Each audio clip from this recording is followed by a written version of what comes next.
టీడీపీకి నిరసనల సెగ తగులుతోంది. పొత్తుల్లో భాగంగా సీట్లు దక్కని అసంతృప్త నేతలు అధిష్టానంపై తిరుగుబావుట ఎగురవేస్తున్నారు. తాజాగా తూర్పుగోదావరి జిల్లా అనపర్తిలో టీడీపీ శ్రేణులు నిరసనకు దిగారు.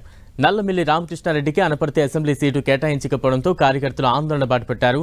ఇద్దరు కార్యకర్తలు పెట్రోల్ పోసుకుని బలవన్మరణానికి యత్నించారు. దీంతో నల్లమిల్లి వారిని అడ్డుకున్నారు. కార్యకర్తలు సంయమనం పాటించాలని రామకృష్ణారెడ్డి విజ్ఞప్తి చేశారు. అధిష్టానంతో చర్చించేదాకా ఎలాంటి నిరసనలు చేయొద్దని కార్యకర్తలను కోరారు రామకృష్ణారెడ్డి. ఇక నల్లమిల్లికి సీటు ఇవ్వకపోతే రాజీనామాలకు సిద్ధమయ్యారు టీడీపీ నేతలు. రామకృష్ణారెడ్డికి సీటు ఇవ్వకపోతే వైసీపీ గెలుపు ఖాయమంటున్నారు టీడీపీ నేతలు. రేపు ఉదయం 10 గంటలకు నియోజకవర్గంలో టీడీపీ శ్రేణులతో సమావేశమై భవిష్యత్ కార్యాచరణపై నిర్ణయం తీసుకుంటామని చెప్పారు. ప్రస్తుత పరిస్థితుల్లో తనను, తన కుటుంబాన్ని, కార్యకర్తలను కాపాడుకోవాల్సిన బాధ్యత తనపై ఉందని చెప్పారు. బీజేపీ అభ్యర్థికి ఎట్టి పరిస్థితుల్లోనూ సహకరించేది లేదని స్పష్టం చేశారు. టీడీపీని నాశనం చేసేందుకే వైసీపీ కుట్రపూరితంగా వ్యవహరించి బీజేపీకి టికెట్ వచ్చేలా చేసిందని ఆరోపించారు. ఈ వైసీపీ వాళ్ళు మమ్మల్ని ఆగనివ్వట్లేదు అంటే చేతిలో చెయ్యేశారండి. మీకెందుకమ్మా, నాది బాధ్యత రామకృష్ణారెడ్డిది, మీరు కంగారు పడొద్దు, నేను చూసుకుంటాను అని చెప్పారు. మరి వాళ్ళు ఏం చూసుకున్నారండి? అందరూ ఇంట్లో కూర్చున్నప్పుడు కూడా ఈయన రోడ్డు మీదే కదా ఉన్నాడు. చిన్నోడు వెళ్ళినోడు వచ్చే వరకు కోడలు నేను మీకు ఏం చెప్పగలి, ఇద్దరు అలా కూర్చుని ఉంటున్నాం. ఆయన వచ్చాకనే మళ్ళీ నేను పడుకుంటాను, ఆవిడ ఆయనకి ఏం కావాలో చూసుకుంటుంది. అలాగే ఆడవాళ్ళం కూడా బాధపడుతూ ఉంటున్నాం. అనపర్తిలో టీడీపీకి నిరసనల సెగ తాగుతోంది. తాజా అప్డేట్స్ అందించేందుకు మా ప్రతినిధి సతీష్ సిద్ధంగా ఉన్నారు. సతీష్, బలరాం, అనపర్తి నియోజకవర్గంలో టీడీపీ కార్యకర్తలతో మాజీ ఎమ్మెల్యే రామకృష్ణారెడ్డి సమావేశం అయ్యారు. గత కొన్ని సంవత్సరాల నుంచి కూడా టీడీపీకి పార్టీ కోసం కానీ ప్రజల కోసం కానీ పడ్డ కష్టాన్ని ఒక్కో కార్యకర్త కూడా రామకృష్ణారెడ్డికి అయితే చెప్పుకుని తమ ఆవేదన అయితే మాత్రం వ్యక్తం చేస్తున్నారు. అయితే భవిష్యత్తు కార్యాచరణ ఏ విధంగా ఉండబోతుంది అనే దానిపై ఏర్పాటు చేసిన సమావేశంలో అయితే మాత్రం ఒక అల్టిమేట్ కూడా జారీ చేసిన పరిస్థితి అయితే మాత్రం ఉందని చెప్పుకోవచ్చు. అయితే ప్రస్తుతానికి రామకృష్ణారెడ్డి మనతో పాటు ఉన్నారు. వారిని అడిగి అసలు ఎటువంటి అల్టిమేట్ జారీ చేశారు, ఏం జరుగుతుందనే అంశం తెలుసుకునే ప్రయత్నం చెప్పండి. అంటే మీ కార్యకర్తలతో సమావేశం అయ్యారు, భవిష్యత్తు కార్యాచరణ కూడా ప్రకటిస్తానని చెప్పారు. అసలు ఏం జరుగుతుంది, ఏ విధమైన అల్టిమేట్ జారీ చేశారు? నేను ఒకటే, ప్రజల మీద నమ్మకం పెట్టుకున్నా, కార్యకర్తల మీద నమ్మకం పెట్టుకున్నా. ఇవాళ కార్యకర్తలతో సమావేశం పూర్తి చేసుకున్నాం. నా తదుపరి కార్యాచరణ ప్రజల దగ్గరికి వెళ్తా. ప్రజల్ని నా భవిష్యత్తు కార్యాచరణ ఏంటో నిర్ణయించమని కోరతా. ఇవాళ నాకున్న ఏకైక బలహీనత ధనం లేకపోవడం. అది కూడా ప్రజల్ని అభ్యర్థిస్తా. ప్రజల ముందే నా బలం బలహీనత రెండూ పెడతా.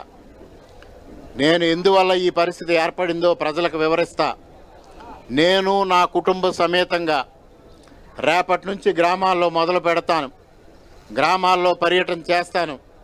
ప్రజల యొక్క అభిప్రాయం మేరకు 5-6 రోజుల పాటు ప్రజల్లో తిరుగుతా. ప్రజల అభిప్రాయం మేరకు ఏ విధమైన నిర్ణయం తీసుకోవాలనేది నేను నిర్ణయం ప్రకటిస్తాను. ప్రజల ఆకాంక్ష మేరకు, కార్యకర్తల ఆకాంక్ష మేరకు మేము కార్యాచరణ రూపొందిస్తాం. దానికోసం ఇవాళ మేము ఒక నిర్ణయం తీసుకోవడం జరిగింది. ప్రజల వద్దకే వెళతా.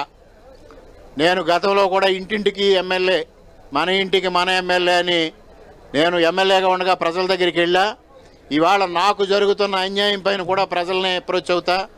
ప్రజల అభిప్రాయం మేరకు, ప్రజల అభీష్టం మేరకు ముందుకెళ్తా. ప్రజల్నే అర్థిస్తా.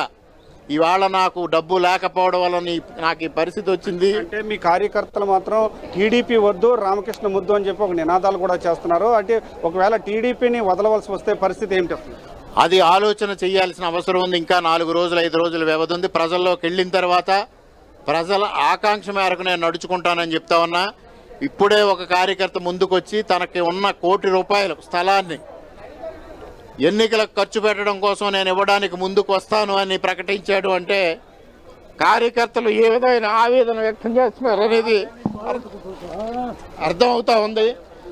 ఇటువంటి పరిస్థితుల్లో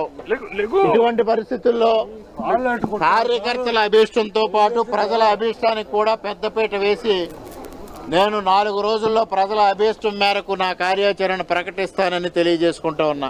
అంటే టీడీపీ అధిష్టానం నుంచి ఏ మేరకు పిలుపు వస్తుంది అనుకుంటున్నారు? వాళ్ళు ఒకవేళ కనుక ఎమ్మెల్సీ ఇస్తానని కానీ లేకపోతే మరో విధమైన ఏమైనా చెప్తే కనుక ఆగే అవకాశం ఏమైనా ఉందా, లేకపోతే బరిలో ఉండే అవకాశం ఉందా? టీడీపీ ఏ విధమైన ప్రపోజల్స్ ఇచ్చినా ఆ ప్రపోజల్స్ కూడా ప్రజల సమక్షంలో పెట్టి ప్రజల అభిప్రాయం మేరకే నేను నడుస్తాను తప్పించి నాకుగా నేనేమి నిర్ణయం తీసుకోనని చెప్తా ఉన్నా. అంటే 4 రోజుల పాటు ప్రజల్లోకి వెళ్తానన్నారు. ఏ విధంగా వెళ్తారు? ఏ గ్రామాల దగ్గరికి వెళ్తారు? ఎక్కడికి వెళ్తారు? మొట్టమొదటిగా రేపు మహేంద్రవాడ గ్రామం నుంచి కార్యాచరణ రూపొందించాం. మొదటగా రేపు మహేంద్రవాడ గ్రామంలో నేను నా భార్య సమేతంగా నేను పర్యటన చేస్తాను. కార్యకర్తలందరినీ తీసుకుని ప్రతి ఇంటికి వెళతా, వారి అభిప్రాయం చెప్పమని కోరతా. వారి అభిప్రాయం వారందరూ ఆలోచన చేసి నాకు అభిప్రాయం ఇచ్చిన తర్వాత వారి అభిప్రాయం మేరకు నేను నడుచుకుంటా. ఇది పరిస్థితి. ప్రస్తుతం బలరాం అయితే మాత్రం కార్యకర్తల సమావేశం అయితే మాత్రం అయింది. సమావేశంలో ఒక్కొక్క కార్యకర్త కూడా తమ అభిప్రాయాన్ని కూడా తెలియజేస్తున్నారు. ప్రతి ఒక్కరూ కూడా మీకు మేమున్నాము, మీరు ముందుకు రండి, మీరు లేకుండా మేము కలిసి వెళ్ళలేము, మేము ఉండలేము అని చెప్పి కార్యకర్తలు తమ అభిప్రాయాన్ని అయితే మాత్రం వ్యక్తం చేస్తున్నారు. అయితే రామకృష్ణారెడ్డి మాత్రం 4 రోజుల పాటు ప్రతి గ్రామంలోనూ ఇంటింటికి కూడా తిరిగి తమ బాధను, తన కష్టాన్ని కూడా ఇప్పటి వరకు కూడా తాను పనిచేసిన విధానాన్ని కూడా ప్రజల ముందైతే మాత్రం పెడతాను, ప్రజలు తీసుకునే నిర్ణయానికే నేను గౌరవిస్తాను. కార్యకర్తల సమావేశం అంటే ఈ 4 రోజులు ఈ ఇంటింటికి తిరిగిన తర్వాత మరలా కార్యకర్తలతో కూడా ఒక సమావేశం వేసుకుంటాను. సమావేశం వేసుకున్న తర్వాత కార్యకర్తలు ఏమి చెబితే ఆ అభిష్టం మేరకే ముందుకు సాగుతానని చెప్పి కూడా ఇక్కడ రామకృష్ణారెడ్డి కూడా చెప్తున్న పరిస్థితి కూడా ఇక్కడ నెలకొందని కూడా మనం చెప్పుకోవచ్చు. Balaram. Right, thank you Satish.